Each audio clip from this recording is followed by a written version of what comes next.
Alright, so the next thing is we're going to look at some extras, okay? Some of the key features that we've not mentioned during this explanation. So we're going to look at some of the basic ones that you can use for your video footage and have a better experience using them. So the first one is the stabilization tool. Up here, you can see it. You can click on it and you can stabilize your video in cases when you have a shaky video. Okay, so all you need is to select the clip and then come all the way to the stabilization icon over here. You just click on it and you can click to stabilize your video.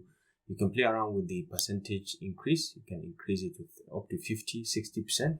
This is going to help you to stabilize the camera, and you can fix the rolling shutter as well if you select this. Okay, so by selecting this, it's going to carry out that fix for you through the video clip that you've selected. So that's the stabilization. The next one is the speeding process. Okay, so you can speed ramp your clip that you are working on. At this point, this is normal. You can set it to slow. You can make it a slow motion, or you can make it fast, or you can freeze a frame, or you can do custom speed it. You can speed it on your own. Whether you want to slow it or speed it, you can do that manually as well, using custom means as well. So you can slow it down, and you have the option to slow it down by 10%, which is the default. You can slow it down by 50, which is going to increase the size of this clip that we're working on.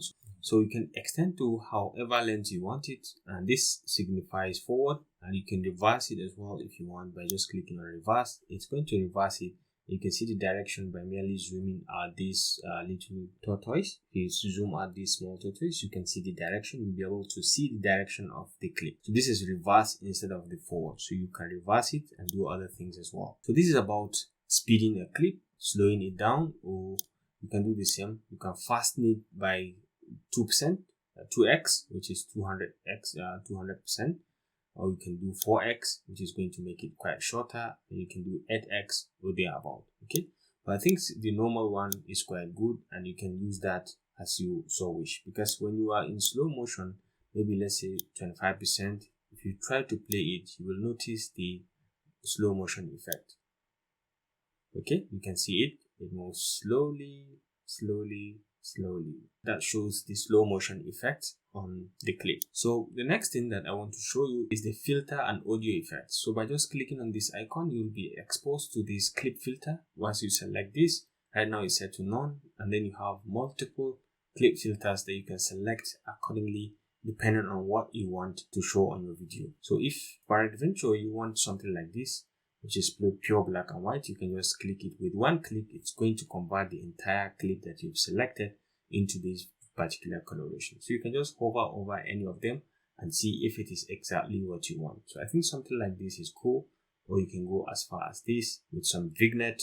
We can come to this one. So depending whatever coloration that you think you find useful or reasonable, depending on the content you are creating, you can just easily go ahead and give it a click. So for example, I might go with something like this, and I just give it a click, and it takes in that very effect in my clip. So you can do that you can copy the effect to other clips as well. Okay, and you can play around with the effect. You can increase or decrease the highlights of that particular effect that you've selected, and you can reset everything to the normal one if you want. Okay, and you have the audio effects as well if you want to play around with it. You can reset everything, or you can reset all of these features with one click as well. And then you have the last one, which is the clip information. Okay, so you have the clip information from here. By just clicking on this, you'll be able to see the clip information about all these that you're working on.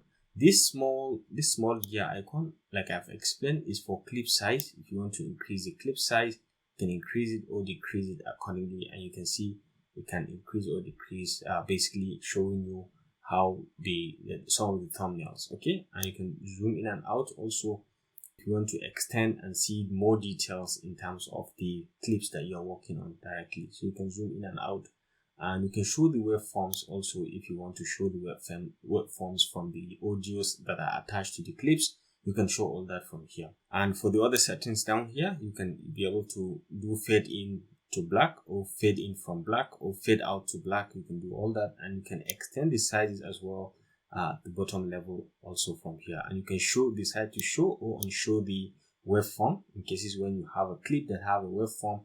You may decide to show it or unshow it accordingly. You can do that very easily and nice. And this last icon over here at the top right, okay, you can use it to automatically improve the quality of the audio and the video with just a simple click. So by just clicking, it's going to adjust the quality of the video as well as the audio. So this is an automatic color correction click. So with just that very click, you can see it has created that little difference, but then the impact is good, and you can see it has made it a little bit better. So you can see the before and the after. So I think this is about the extras, the very basic things that I want to show you. You can always right click on any clip to see more features if you want to add in more features directly. And then you're free to come to the files over here and see other features, the edit buttons over here, and see other features and modify features as well as the view features. You can check all these, and the Windows features as well.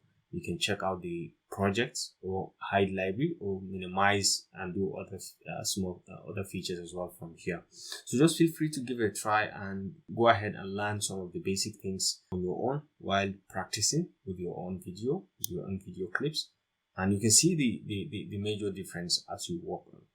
So this is about the extras, some of the key extras that you can find useful and relevant through your editing process. I think that does it for this tutorial.